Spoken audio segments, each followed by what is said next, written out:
I'm Keith Etheredge, and you're watching Average Joe Sport Talk.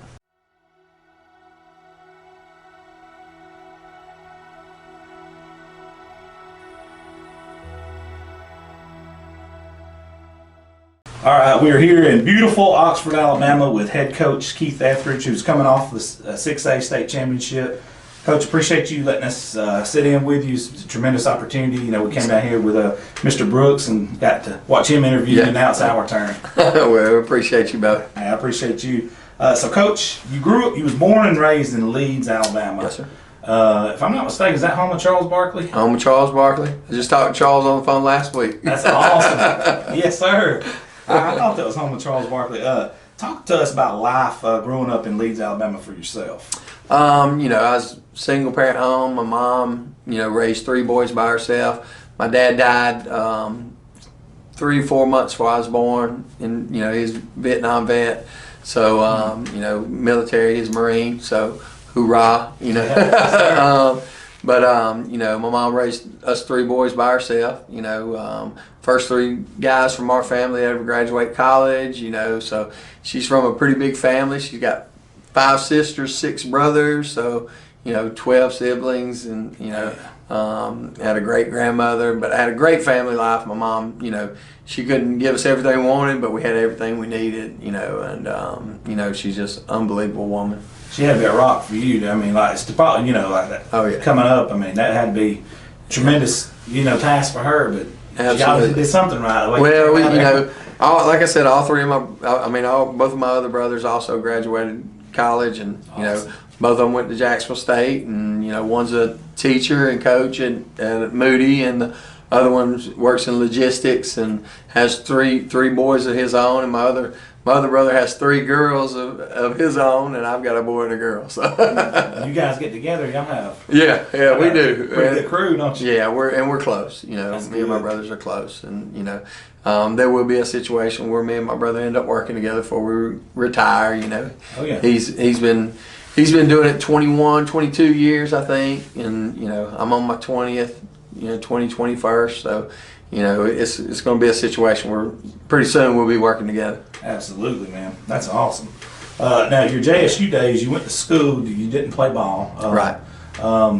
What was it that the trigger that went off in your head that wanted you to get into coaching? Well, when I was in high school, you know, my coaches had a major influence on me, not having a dad, you know. They were my father figures. Bobby Fairley was my football coach. You know, huge influence on me in high school. Andrew Brisky was my basketball coach, big influence on me. David Kilcorn before him. Had a coach, Coach Copeland, you know, Coach Sheets. I had so many good role models with those coaches. And I just wanted to try to give back, make a difference like they did in my life, you know. You know, I can't say enough about those. Coach Brisky actually gave me my first job out of college at Irwin High School. He was the principal there. Funny story, I interviewed with Coach Herring, who used to coach here. He used to be the head coach here when he was at Noon in Georgia.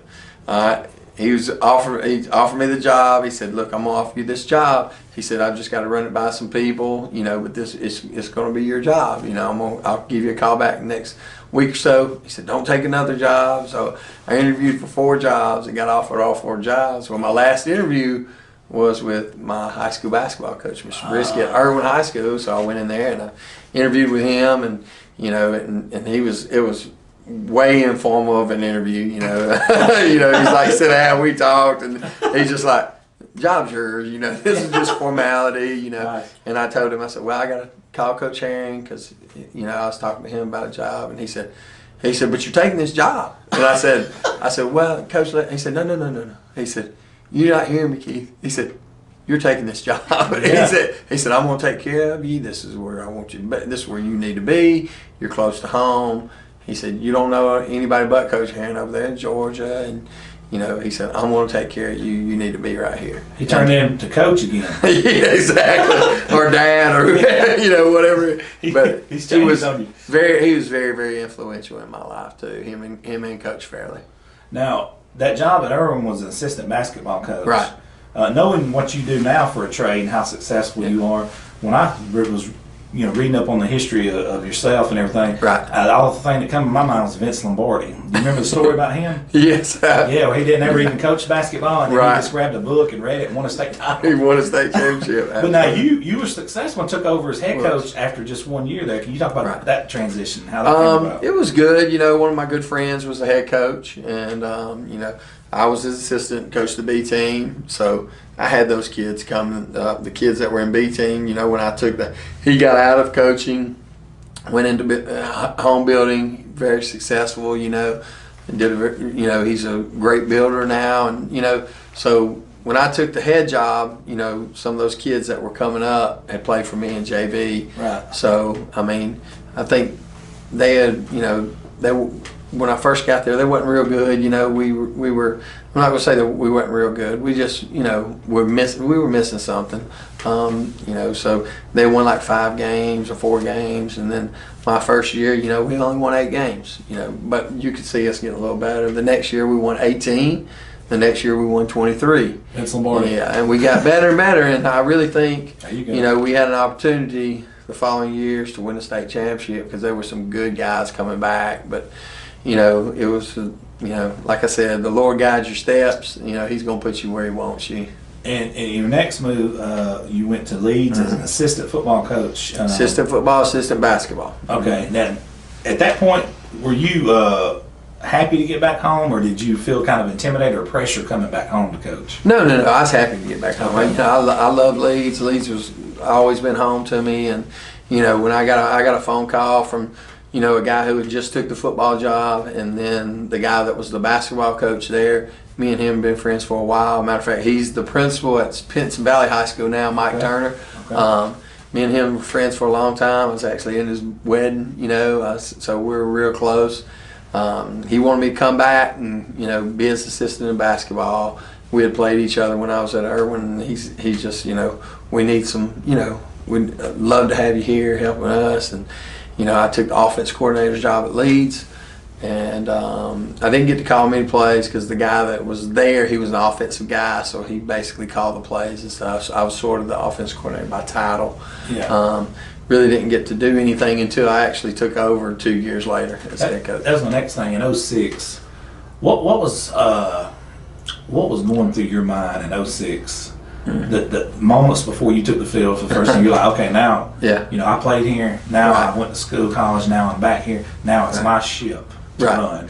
Yeah, well, of course, you worry about the little things. I want, I'm like, have we got enough practice in? Are we ready for this? Or and me, I'm a very confident guy. I'm a player's coach. I'm a guy that's going to, I want to make sure that the kids are successful, that the kids, have everything they need.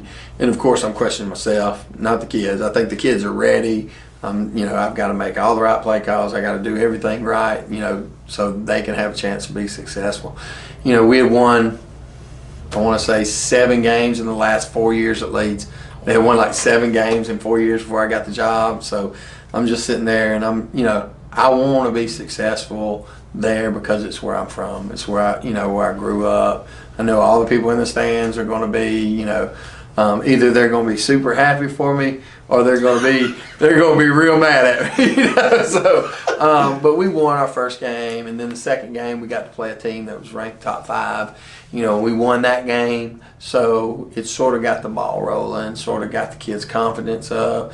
And then the third game we actually had to go play Clay County, who was ranked 1 in the state at the time, Danny Horn, and they really throttled us. I'm sitting there looking for guys to go in, and there's people hiding behind guys trying to get out of the way. They're like, I don't want no part of this. It's funny that wherever we go in the state, there's always some sort of Danny Horn gets Right. back. Absolutely. And, and the good thing was after that game, it was a great teaching moment. Probably one of the best teaching moments I've ever had because we've got throttled in that game.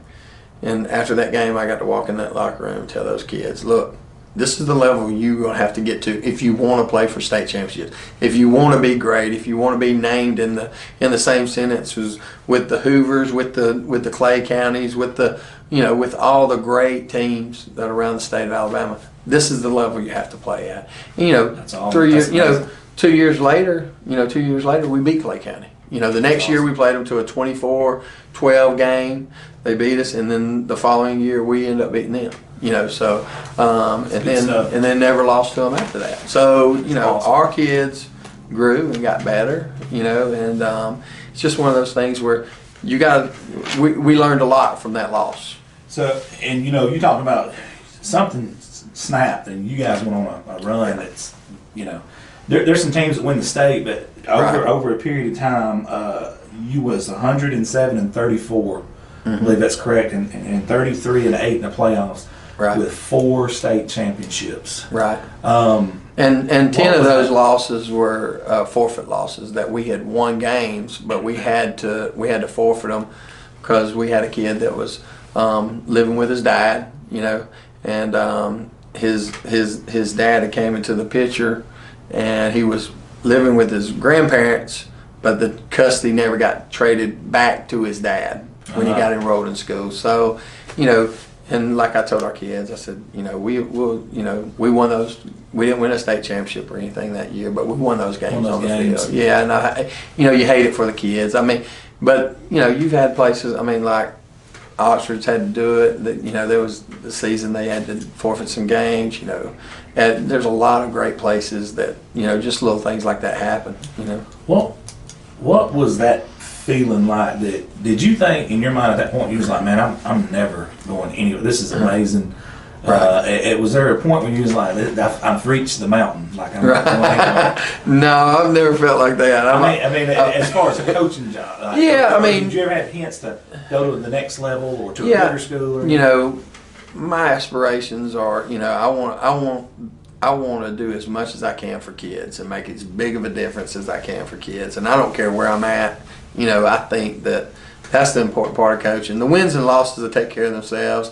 I truly believe if kids are happy and they know that you care about them, they know that you love them, they'll run through brick walls for you, and they will make special things happen. You know, and you know, we wasn't very talented at Leeds when I first got there. You know, now we got better, we got bigger, we got faster, we got stronger after a few years in the weight room and working at, you know, doing everything we're supposed to do, getting them in the camps and doing things like that, getting them involved with the right people, you know, to train and do some things like that during the off season. So it took a while, but you know, I've never been a coach that said, hey, I want to jump to this bigger and better job. You know, when, you know, I truly feel like when the Lord wants you to go, He's going to present that opportunity to you, and He's going to take you where He wants you to be. A testament to what you're saying about, you know, players loving you and everything.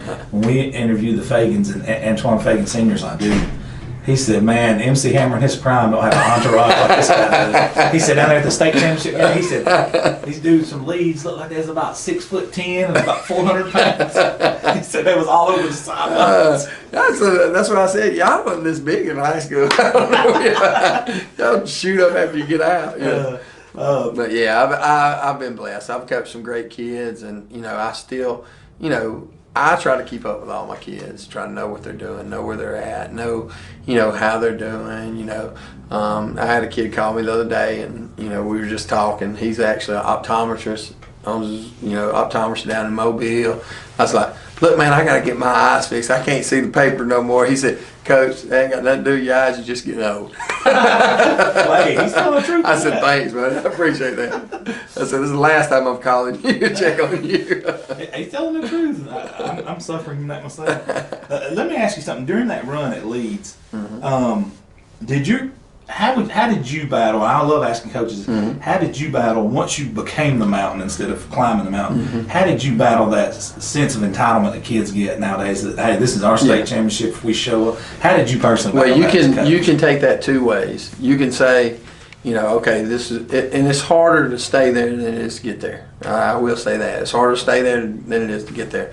But you can take it two ways. You can say, hey, they feel like they're entitled. You can play it like that, or the way I always played it. Hey, if you don't stay up, you're going to be that group that costs us from being here.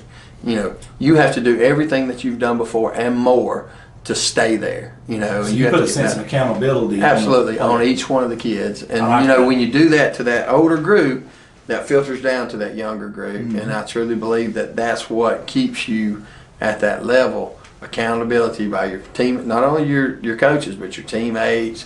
And when you get there, it feels so good to be there that you don't want to feel that feeling of not being there again. So, and that's why I say when we lose a game, we use that as a teaching tool. This year when we lost that Clay Chalkford game, the first thing I said when I walked in that locker room is, you never want to feel this feeling again. Remember how you feel right now. You never want to feel this again, because if you lose again, this is the way it feels.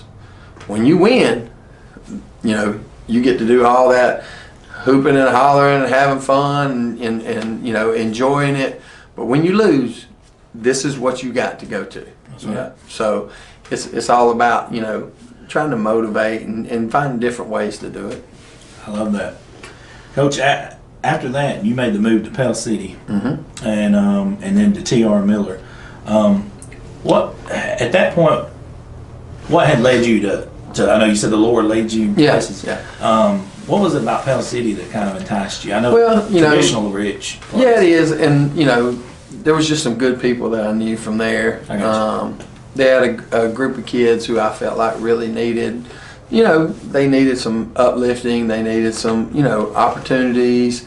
I felt like I'd done everything I could do at Leeds. We were, and I'll be honest with you. I thought, there's some groups at Leeds that are there now that I'd watched grow up through the youth. My son's a sophomore now, so he played park ball with a lot of those kids that were there, and we would go when he was in park ball.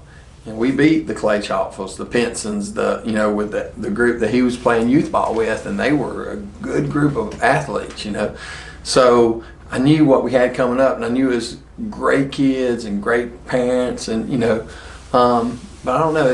I sort of had that pull toward Pell City, and it didn't have anything to do with, like I said, it don't have anything to do with wins and losses. You're gonna win some, you're gonna lose some, and I think at the end of the day, you're not judged by your wins and losses. You're judged by how many kids you touch. We interviewed Bucky McMillan this week. He said very similar, almost identical to what you just said. He said too many people judge stuff off of wins and losses, or they try to measure you by That's what right. good you've done. He said, or they see a game and parents want to portray that. He said, what you see on that football field, or in his case, the basketball court. He said that's about 1% of what goes on in this program. Oh, absolutely. Very You get to similar. see 2.5 hours on a Friday night, not the 35 hours that went into getting to that 2.5 hours. Just that week. Yeah. So it's a small portion of what you the total program. Yeah.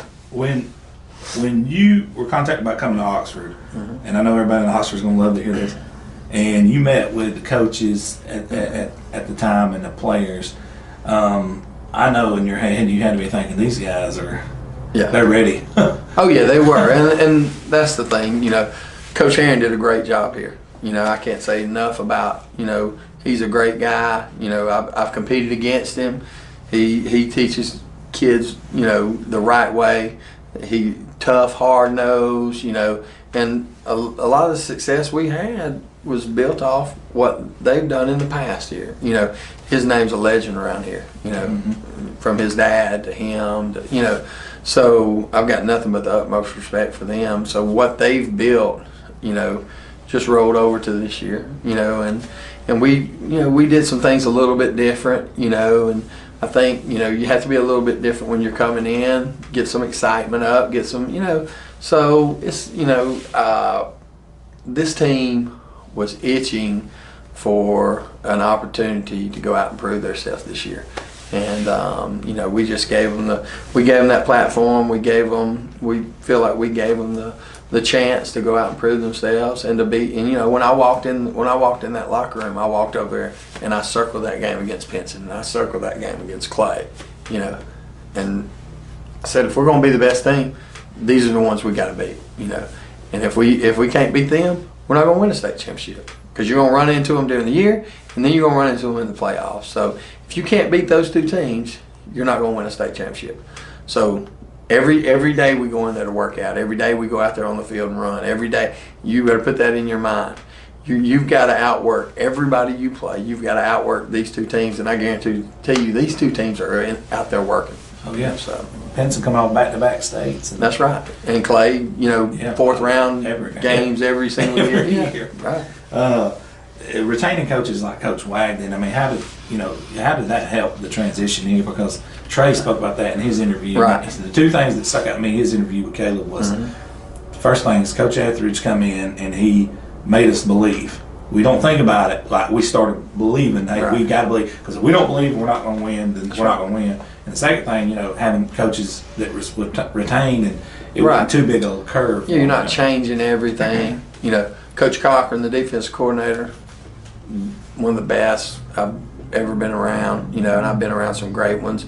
Him and Coach Reese, I put them in the same sentence, and that's two of the best I've ever been around. Coach Wagner, definitely one of the best offensive coordinators I've ever been around. He understands the game, understands situations, does a fantastic job with the kids, coaching the kids. Both of those guys, Cochran running our defense, Wagner running our offense, I felt like that was a must to me is to keep those guys intact. That way there's not a wholesale change on either side of the ball, and those kids understand what's needed, from them to and we didn't need to change a whole lot. I mean, you're talking about a team that's went 12-1, 11-2, so they're good, So you didn't have to change too much, but you had to make some small changes and to keep those guys on. Not only we keep those, I think we kept all the coaches that. I mean, I told everybody I wasn't firing nobody. If you want to stay here, you can definitely stay here. You can work here, and I would love to have you. Yeah. And because, like I said, pretty good staff in place. Absolutely, and I'm not one of those guys who's gonna come in and take somebody out of a position who has a family, who has those things. I sit there and talk about God leading my steps. I guarantee the Lord don't want you coming in and taking some bread out of somebody's mouth. Absolutely. And I can work with anybody. I feel like that's one job as a coach.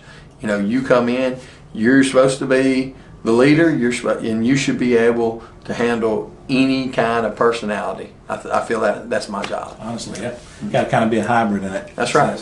When you guys started rolling, I mean, you guys were clicking on all cylinders, and I know coming into the playoffs, like you said, I think the play loss definitely helped. Right. Talking about the playoff run specifically, and when you thought, it's game time now to put all this hard work together. Can you talk about that? Well, yeah, I mean, of course you go in the first round, you play Chelsea, who had won, they had some things that sort of scared you, and we played real well that game. Made some big plays, had a lot of guys step up, and then we go to Coleman, who had a team who's beat some pretty good teams, and they run the wing tee, and for us to give up one first down in that game, and the first down was we got a 5-yard penalty. They got a first down that series, and then they didn't give up. I don't remember getting past the 50-yard line.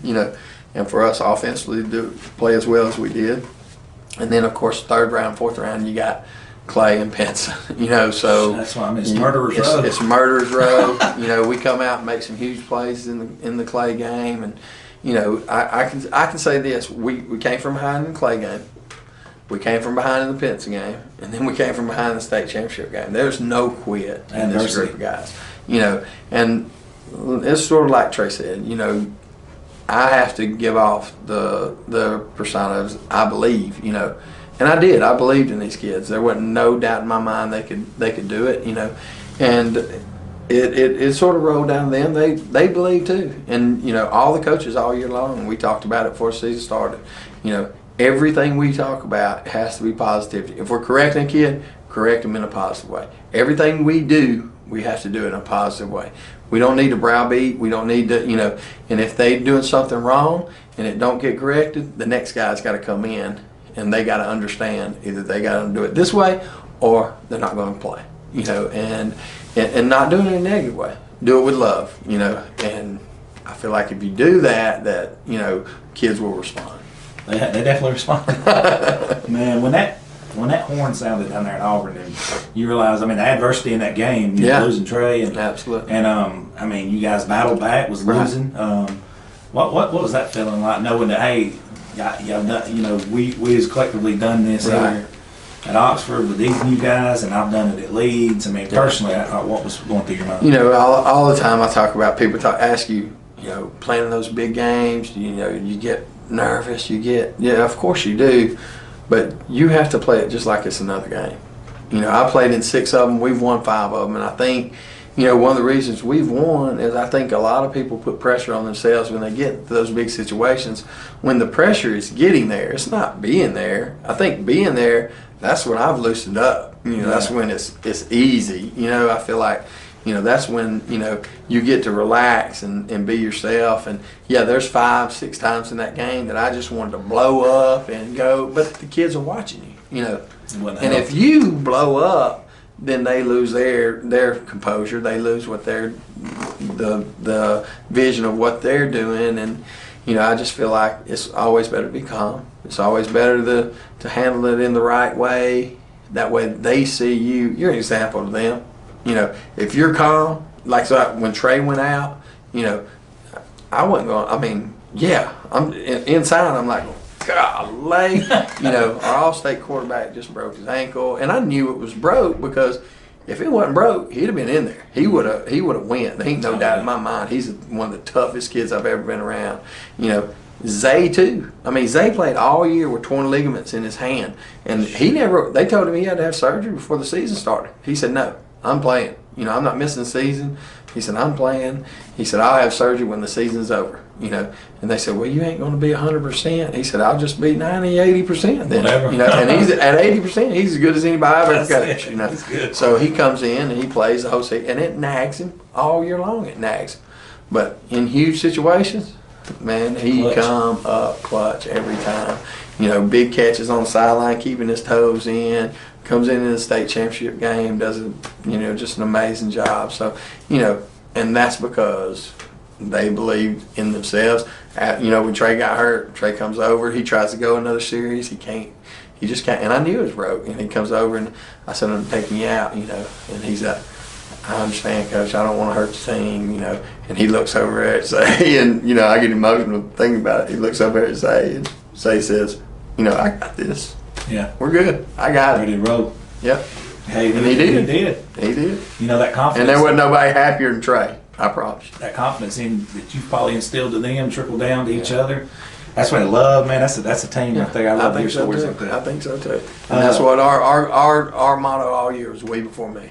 Absolutely. Hey, you can tell it. Yeah. I don't think you could script. There's no way you could go down there and just blow somebody. They had to be some No, adversity. absolutely. We had enough adversity. I promise you. I'm going to switch gears and ask you something that I always ask coaches, and I always love this, and it's always a different answer. How in the world do you maintain a work-life balance doing this job? It's tough. You know, I have a great wife. You know, Allison. She's amazing. I have a little girl who's 12, a little boy who's 16. So, and you know, I feel blessed. You know, my wife's great. My little girl plays 3 sports. So I'm running around, you know, when I'm out of this, I'm going to a volleyball game or, you know, girls basketball, you know, volleyball, softball, you know, she just plays it all. So, you know, I'm always at a ball field or something, you know, and my son plays football and basketball. And, you know, me and my wife, you know, we're a team, you know, so it's just, and it's amazing because, you know, it was a blessing to me this year because I got to win one coaching him. You know, not only did I get to win a state championship coaching all these kids, but I got to win one with my son. That is very special. So, now, on a true off day, I'm talking about a day where you don't have anything, no kids, where would we find you and what would you be doing? Like a hobby, a pastime. Well, I really don't have a lot of time for pastime. You know, I spend it with my family. You know, every chance I get, I'm gonna be with my family, my friends. You know, my family, friends. We spend a lot of time. My wife has a couple friends they call the tribe. You know? Tribe. So we're with their family a lot. You know, their families a lot. So anytime I'm out, you know, we usually spend with some of her friends and their families, because we have kids around the same age, and the only thing is most of them have all boys. So my little girl, she's like, and that's where that may be where she gets it. She's always playing sports because usually she's out there with the boys. Absolutely. So.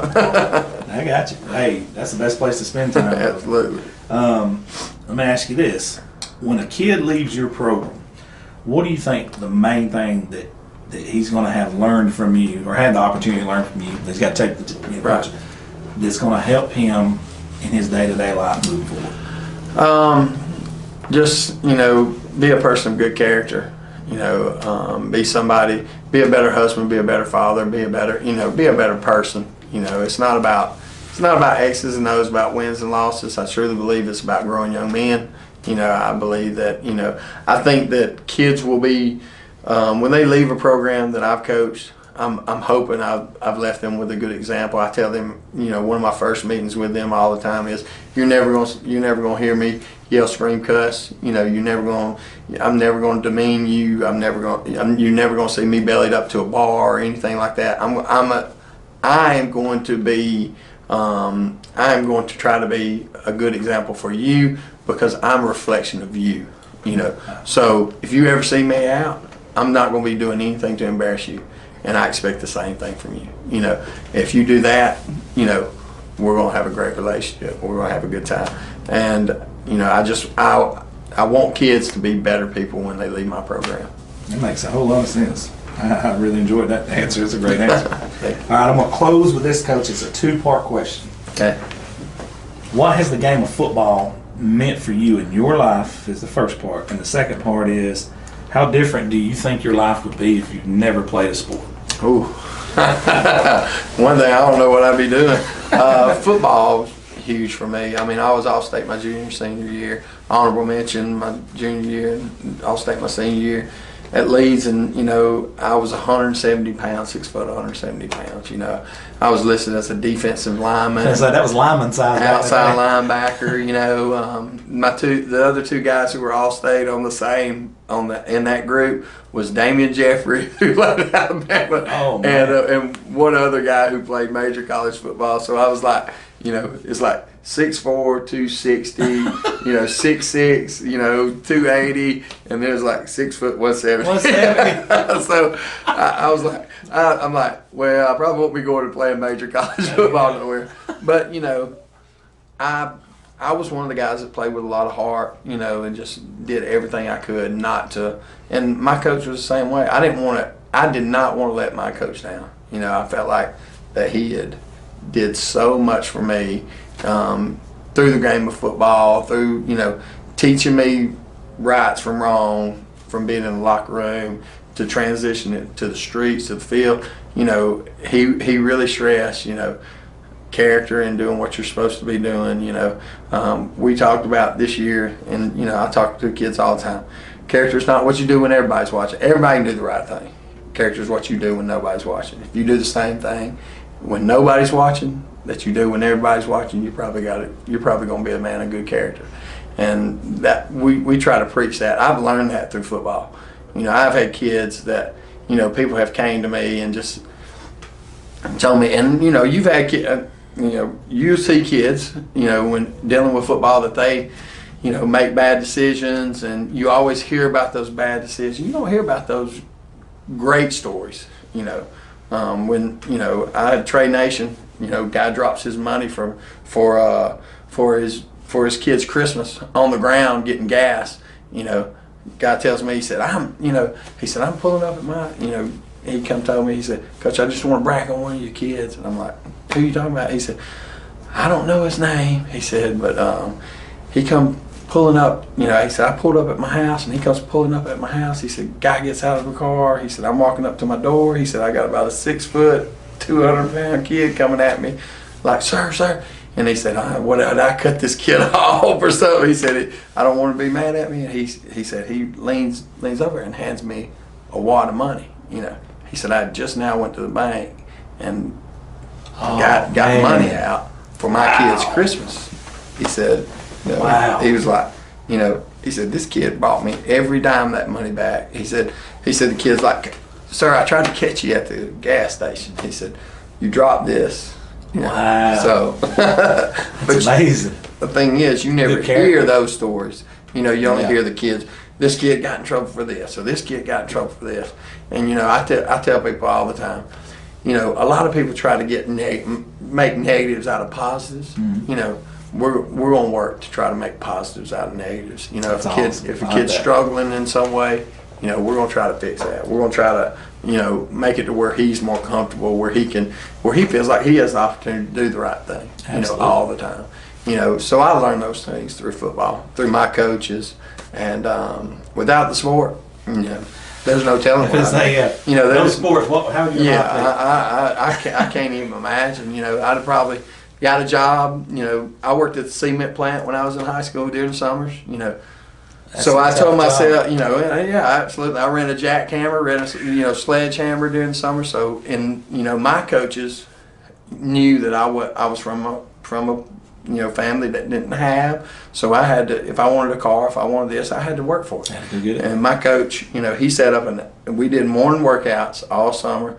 Well, he set up afternoon workouts for me because he knew I had to work. You know, he You was at came work in. that morning. Yeah, he came in the afternoons. He spotted me. He did, and that tells you how much he cared about me. You know, he spotted me. He did. You know, the bad thing is I never got to skip a rep. So Oh, no. I never got to cheat on a rep because he was right there the whole time. Yes, sir. So it makes a difference, you know. And without football, you know, I'd probably been working. I've been in the military probably. I'd probably followed my dad's footsteps, been a Marine, or either worked at a cement plant or somewhere like that, you know. So That makes sense. Coach, it's been an unbelievable interview, and I thank you so much Thank for you, having bud. us in, man. I appreciate you.